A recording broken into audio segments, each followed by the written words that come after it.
এবং ফেরেশতাদেরকে আল্লাহ তাআলা এমন গুণ দিয়ে এমন বৈশিষ্ট্য দিয়ে আল্লাহ তাআলা তাদেরকে সৃষ্টি করেছেন, তাদের ভিতরে গুনাহ করার কোনো স্ত্রী নাই।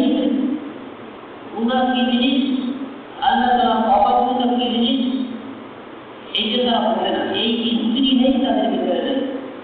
কিন্তু মানুষকে আল্লাহ তাআলা বলেছেন তাদের ভিতরে শাহওয়াত হায়সাত দিয়ে, তাদের ভিতরে গুনাহ করার স্ত্রী না। আল্লাহ তাআলা ফেরেশতারা যখন বসবাস করতে লাগলেন, আল্লাহ তাআলা ফেরেশতাদেরকে বললেন, وَإِذْ قَالَ رَبُّكَ لِلْمَلَائِكَةِ إِنِّي جَاعِلٌ فِي الْأَرْضِ خَلِيفَةً। আল্লাহ তাআলা বললেন ফেরেশতাদেরকে, إِنِّي جَاعِلٌ فِي الْأَرْضِ خَلِيفَةً, আমি পৃথিবীর বুকে আমার প্রতিনিধি পাঠাবো। তখন ফেরেশতারা মনে করল যে আমরা তো নিষ্পাপ মাসুম, আমরা গুনাহ করি না। তাদের মনের ভিতরে একটা ধারণা ছিল যে সমস্ত মাখলুকাতের ভিতরে আমরাই উত্তম, আমরাই আল্লাহ তাআলা প্রতিনিধি হওয়ার যোগ্য। যখন আল্লাহ তাআলা তাদের এই মনোভাব বুঝতে পারলেন, তখন আল্লাহ তাআলা বললেন, ইন্নী জাইলুন ফিল আরদি খলিফা, নিশ্চয়ই আমি জমিনের বুকে আমার প্রতিনিধি পাঠাবো। ফেরেশতারা জিজ্ঞাসা করলেন তারা কি ধরনের কোন স্বভাবের হবে।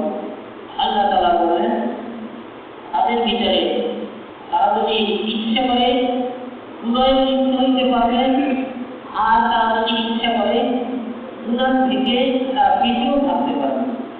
এরকমের স্বভাব আচার আচরণ দিয়ে তাদেরকে সৃষ্টি করা হবে। যখন আল্লাহ তাআলা এই কথা বললেন, তখন তারা বললেন, قالوا أنجعل فيها من يفسد فيها ويسفك الدماء ونحن نسبح بحمدك ونقدس لك قال إني أعلم ما لا تعلمون। যখন আল্লাহ তাআলা এই কথা বললেন যে দুনিয়ার বুকে আমি আমার প্রতিনিধি পাঠাবো, আমার খলিফা পাঠাবো, তারা এই স্বভাবের হবে। তারা যদি ইচ্ছা করে গুনাহ থেকে বেঁচে থাকতে পারবে, আর যদি তারা ইচ্ছা করে গুনার ভিতরে লিপ্ত হইতেও পারবে। তখন ফেরেশতারা বলল যে জিন জাতি পৃথিবীর বুকে তারা যে মারামারি কাটাকাটি হানাহানি করলেন, আবার সেই ধরনের প্রতিনিধি দুনিয়ার ভিত্তিতে আল্লাহ তাআলা পাঠাবেন, তখন তারা প্রশ্ন করল, আতাজআলু ফীহা মান ইউফসিদু ফীহা ওয়া ইয়াসফিকু দিমা, আতাজআলু, আপনি কি প্রমাণ করবেন দুনিয়ার বুকে এরকমের আপনার প্রতিনিধি যারা দুনিয়ার ভিতরে মারামারি কাটাকাটি হানাহানি করবেন, রক্ত প্রবাহিত করবেন, ونحن نسبح بحمدك ونقدس لك, আমরা তো আপনার তাসবিহ তাহলিল তেলাওয়াত করি, আপনার পবিত্রতা বর্ণনা করি। এখানে ফেরেশতাদের প্রশ্ন ছিল, এইরকমের প্রতিনিধি আপনি কিভাবে দুনিয়াতে পাঠাইবেন যারা মারামারি কাটাকাটি করবে। দ্বিতীয় আরেকটা প্রশ্ন তাদের অন্তরের ভিতরে ছিল যে আমরাই তো আপনার প্রতিনিধি হওয়ার যোগ্য। কেন? আমরা নিষ্পাপ, আমরা তো মারামারি কাটাকাটি করি না, গুনার কাজ করি না, সুদ ঘুষ চাঁদাবাজি রাজধানী এগুলো তো আমাদের ভিতরে নেই। তাহলে আমরাই তো আপনার প্রতিনিধি হওয়ার যোগ্য। এই প্রশ্নটা ছিল তাদের দিলের ভিতরে। কিন্তু আল্লাহ তাআলা কি আলিমুল গায়বি ওয়াশ শাহাদা, আল্লাহ তাআলা গায়বের খবর জানেন, জহিরের খবর কি আল্লাহ তাআলা জানেন। আল্লাহ তাআলা তাদের জহিরি প্রশ্নের জবাব দিলেন, قال إني أعلم ما لا تعلمون। যে যেই মানব সম্প্রদায়কে আমি আমার প্রতিনিধি হিসাবে দুনিয়ার বুকে প্রেরণ করতে চাই, তারা ইচ্ছা করলে গুনাহ থেকে বিরত থাকতে পারে, ইচ্ছা করলে তারা গুনার ভিতরে লিপ্ত হইতেও পারে। এই সত্ত্বেও তাদেরকে আমি কেন প্রতিনিধি হিসেবে বানাবো? আল্লাহ তাআলা জবাব দিলেন,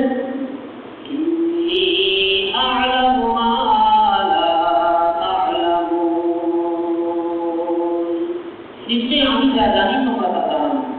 আমি তাদেরকে প্রতিনিধি হিসেবে কেন পাঠাবো এটা আমি জানি, তোমরা জানো না।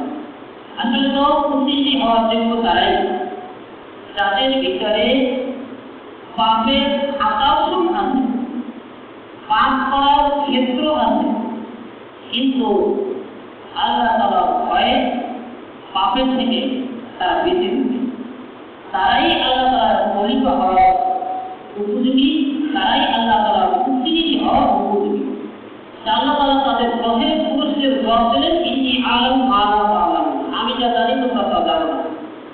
আর তাদের ছেলের ভিতরে যে প্রশ্ন ছিল আমরাই আপনার প্রতিনিধি হওয়ার যোগ্য, এই পুরুষদের জবাব আল্লাহ তাআলা তাদের সামনে এমন ক্ষেত্র পেশ করলেন যে ক্ষেত্রে তারা বুঝে নিয়েছে যে মানব সম্প্রদায় আল্লাহ তাআলা প্রতিনিধি হওয়ার যোগ্য, আমরা প্রতিনিধি হওয়ার যোগ্য না। কারণ আমাদের ভিতরে পাপের কোনো স্ত্রী নেই, আমাদের ভিতরে পাপের কোনো মাত্রাই নেই। কিন্তু মানব সম্প্রদায়ের ভিতরে বড় জিনিস আছে, তারা ইচ্ছে করলে পাপ থেকে নিজেদের বাঁচতেও পারে, আবার ইচ্ছে করলে তারা পাপের ভিতরে যেতেও পারে। তাদের ভিতরে পাপ করার ইচ্ছা আকর্ষণ তাদের ভিতরে আছে। কাজেই যার ভিতরে পাপ করার আকর্ষণই নেই, সে পাপের থেকে কিভাবে মায়াল হবে, কিভাবে ঢুকবে? এজন্য প্রতিনিধি হওয়ার যোগ্য সেই, উপযুক্ত সেই যে পাপের আকর্ষণ থাকা সত্ত্বেও, ক্ষেত্র থাকা সত্ত্বেও সে পাপ থেকে একমাত্র আল্লাহ তাআলার ভয়ে বেঁচে থাকে। এরপরে আল্লাহ তাআলা তাদেরকে যখন এই জবাব দিলেন, তখন ফেরেশতারা মনে মনে বুঝলেন যে আসলে আল্লাহ তাআলার সামনে আমাদের এই প্রশ্ন করাটা ঠিক হয়। তখন তারা আল্লাহ তাআলার কাছে আবার বললেন,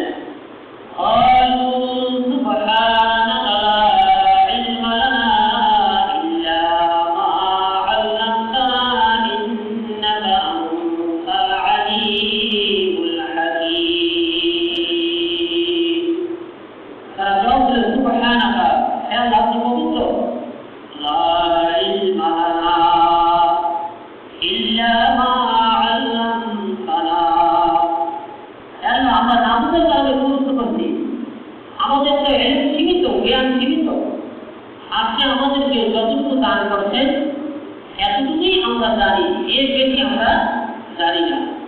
ইন্নাকা আনতাল আলিমুল হাকীম, নিশ্চয়ই আপনি সর্বজ্ঞাত এবং হিকমতওয়ালা কৌশলী।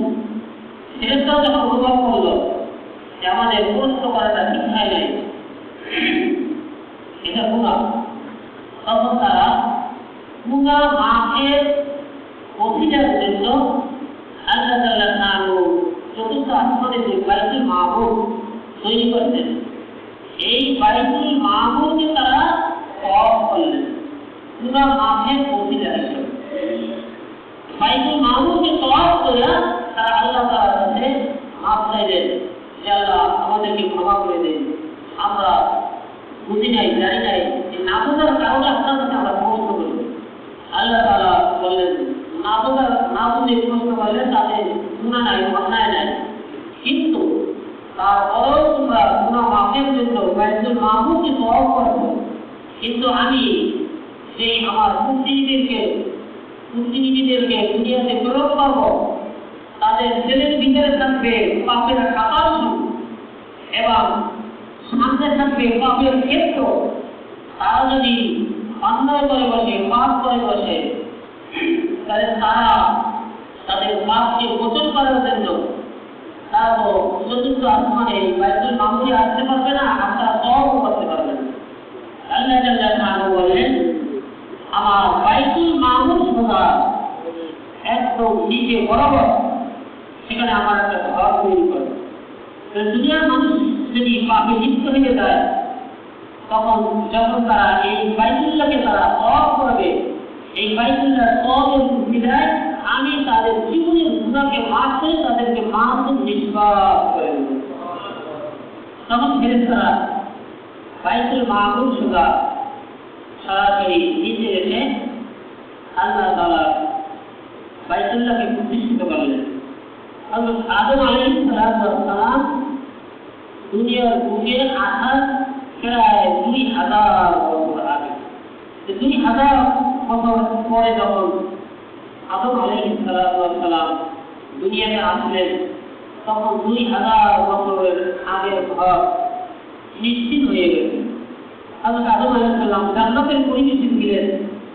যখন দুনিয়ার বুকে আসলেন দুনিয়ার আলো বাতাস তার শরীরের সাথে অ্যাডজাস্ট হইতেছিল না। তখন আল্লাহ তাআলার কাছে বললেন, আয় আল্লাহ, আমি জান্নাতের পরিবেশে ছিলাম, দুনিয়ার বুকে আপনি পাঠাইছেন, দুনিয়ার বুকে আসছি, কিন্তু এই দুনিয়ার বুকে আমি কিভাবে জীবন যাপন করবো? দুনিয়ার আলো বাতাস আমার শরীরের সাথে অ্যাডজাস্ট হচ্ছে না। তখন আল্লাহ তাআলা হযরত আদম আলাইহিস সালামকে হুকুম দিলেন যে ফেরেশতারা যে বাইতুল্লাহকে তৈরি করছে হযরত জিবরাইল আলাইহিস সালাম সেই বিছানাকে দেখাই দেবে, তুমি ওই বিছানার উপরে দ্বিতীয়বার আবার বাইতুল্লাহকে প্রতিষ্ঠিত করো। বাইতুল্লাহকে প্রতিষ্ঠিত করে যখন বাইতুল্লাহ তওয়াফ তুমি করবে তখন বাইতুল্লাহ তওয়াফের উসিলায় দুনিয়ার আলো বাতাসের সাথে তোমার শরীর অ্যাডজাস্ট হয়ে যাবে। হযরত আদম আলাইহিস সালাম হযরত জিবরাইল আলাইহিস সালামের দেখাইয়ে দেওয়া বাইতুল্লাহর সেই ভিত্তির উপরে আবার বাইতুল্লাহকে নির্মাণ করলেন। এরপর হযরত আদম আলাইহিস সালাম দুনিয়াতে বসবাস করতে লাগলেন। হইতে হইতে যখন তার সন্তানাদি বাড়তে লাগলো, আস্তে আস্তে হযরত নূহ আলাইহিস সালাম দুনিয়ার বুকে আসলেন। হযরত নূহ আলাইহিস সালাম তার উম্মতদেরকে শত শত বছর দিনের দাওয়াত দিলেন, কিন্তু সীমিত সংখ্যক লোক তারা দিনের দাওয়াতকে কবুল করলেন। বাকিরা দিনের দাওয়াত তারা কবুল করলেন না। হযরত নূহ আলাইহিস সালাম যখন বুঝতে পারলেন যে এরা আর দিনের দাওয়াতকে কবুল করবে না, তখন আল্লাহ তাআলার কাছে হযরত নূহ আলাইহিস সালাম দোয়া করলেন, وقال نوح رب لا تذر على الأرض من الكافرين ديارا إنك إن تذرهم يضلوا عبادك ولا يلدوا إلا فاجرا كفارا. হযরত নূহ আলাইহিস সালাম আল্লাহ তাআলার কাছে দোয়া করলেন, লা তাযার আলাল আরদি মিনাল কাফিরিনা দাইয়ারা। হে আল্লাহ, আপনি এই পৃথিবীর বুকে কোন কাফের ঘর বসতি বাসস্থান আপনি বাকি রাখবেন না। কেননা তারা যদি এই পৃথিবীর বুকে তারা বাকি থাকে, তারা ইসলামকে কবুল করবে না, তারা দ্বীন মানবে না, এবং তাদের মাধ্যমে ভবিষ্যৎ যারা প্রজন্ম আসবে এরাও কাফের হবে, এরাও আপনার অবাধ্য হবে। কাজী এদেরকে আপনি দুনিয়ার বুকে নিশ্চিত করে দেন। আল্লাহ তাআলা হযরত নূহ আলাইহিস সালামের এই দোয়া কবুল করে নিলেন। আল্লাহ তাআলা বললেন, হে নূহ, তুমি নৌকা তৈরি করো, তোমার অনুসারী যারা আছে তাদেরকে নিয়ে তুমি নৌকায় উঠবে, এবং যেদিন দেখবে তোমার চুলা থেকে পানি উঠতেছে সেদিনই তুমি নৌকায় আরোহণ করবে। যখন হযরত নূহ আলাইহিস সালাম দেখলেন যে চুলা থেকে পানি ওঠা শুরু হয়ে গেছে, তখন তার অনুসারীদেরকে নিয়ে সে সেই নৌকার ভিতরে আরোহণ করলেন। আল্লাহ তাআলা ফেরাউনের দ্বারা সারা দুনিয়াকে ধ্বংস করে দিলেন। আগের কোনো মানুষ ছিল না, আগের কোনো ঘরবাসী ছিল না, বসতবাড়ি ছিল না, সব আল্লাহ তাআলা একদম নিশ্চিত করে দিলেন। ঠিক ওই সময় ফেরাউনের মাধ্যমে হযরত আদম আলাইহিস সালামের তৈরি করা বাইতুল্লাহ বিস্তৃত হয়ে গেল, তার উপরে পরিণতি হয়ে গেল, জঙ্গলে পরিণত হয়ে গেছে। যখন জঙ্গলে পরিণত হয়ে গেছে, নূহ আলাইহিস সালামের বন্যার পরে একমাত্র নূহ আলাইহিস সালামের 3 ছেলে হাম, নাম, ইয়াফেত, এই 3 ছেলে বাকি রয়ে গেছে এবং তার আহলে আওলাদরা তারা নূতনভাবে আবার নূতন পৃথিবীতে আবার বসবাস শুরু করলেন।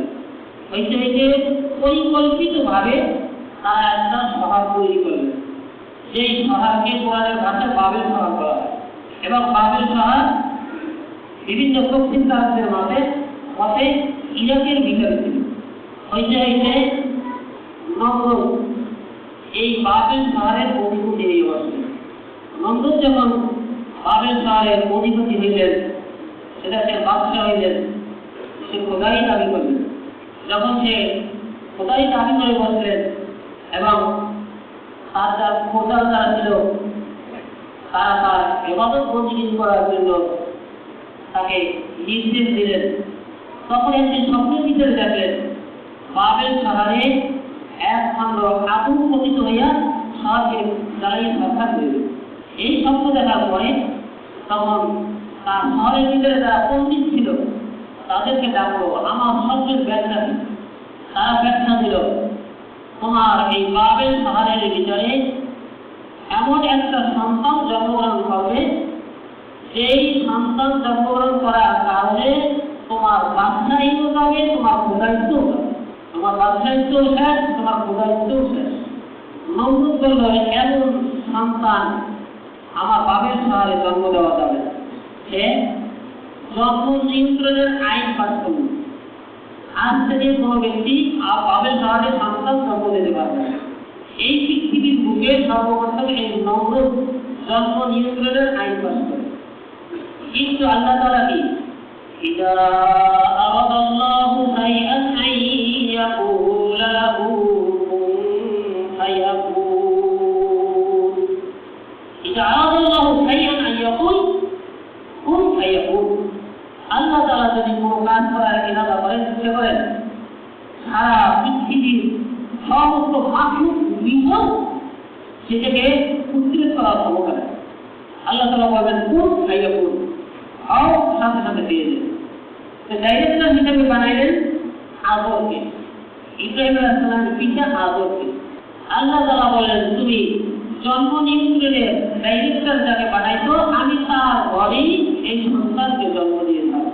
আল্লাহ তাআলা তার ঘরেই হযরত ইব্রাহিম আলাইহিস সালামকে পাঠিয়েছেন। সমাজ শাসনের পথে আমাদের থানার তদন্তী মহোদয় আপনাদের সামনে কিছু কথা বলবেন। আগে যে নিয়মসারও বলতেছে, আপনারা হয়তো সবাই অবগত আছেন যে ভারতের পশ্চিমবঙ্গের ভিতরে মুসলমানদের প্রতি বিভিন্ন নির্যাতন জুলুম করতেছে। এই জন্য নির্যাতন জুলুম করতেছে, তারা এটা তাদের অন্যায় অপরাধ। এবং হাদিসের ভিতরে আছে, যদি সারা পৃথিবীর বুকে কোনো একটা মুসলমান নির্যাতিত হয় আর কোনো মুসলমানদের ছেলের ভিতরে যদি সেটা ব্যথা অনুভব না হয়, তাহলে তো সে মুসলমান নয়। আর মুসলিম আব্দুল মুসলিম, প্রত্যেকটা মুসলমানদের ভাই। উদাহরণ দেওয়া হয়েছে হাদিসের ভিতরে, মানুষের একটা দেহের ভিতরে যদি একটা পায়ে কাটা ফুটে, সেখানে চোখ দেখে কি হইল, হাতে ধরে কি হইল, ঔষধ লাগায়, মুখে বলে ডাক্তার সাহেব আমার এই সমস্যা, অর্থাৎ সমস্ত অঙ্গ প্রত্যঙ্গ তাকে কি করে, সহযোগিতা করে।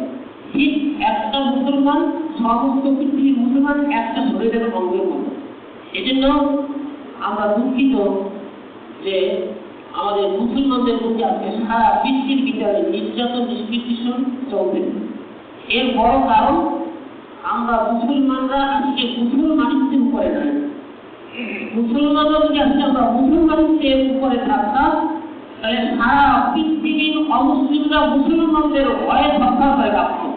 যার নমুনা খোলাফায়ে রাশিদিন।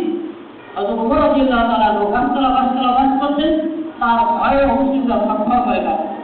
এই জন্য আমরা মুসলমানরা অন্যায় অপরাধ ছেড়ে দিই, দিনের উপরে মুসলমানিত্বের উপরে উঠি। তৃতীয় হইতে আল্লাহ তাআলা কোরআনের ভিতরে ইরশাদ ফরমাইছেন, ওয়ালা তাযিরু ওয়াজিরাতুন উযরা উখরা। একের দোষে অন্যের দোষী নয়। ছেলের দোষে বাপ দোষী নয়, বাপের দোষে ছেলে দোষী নয়।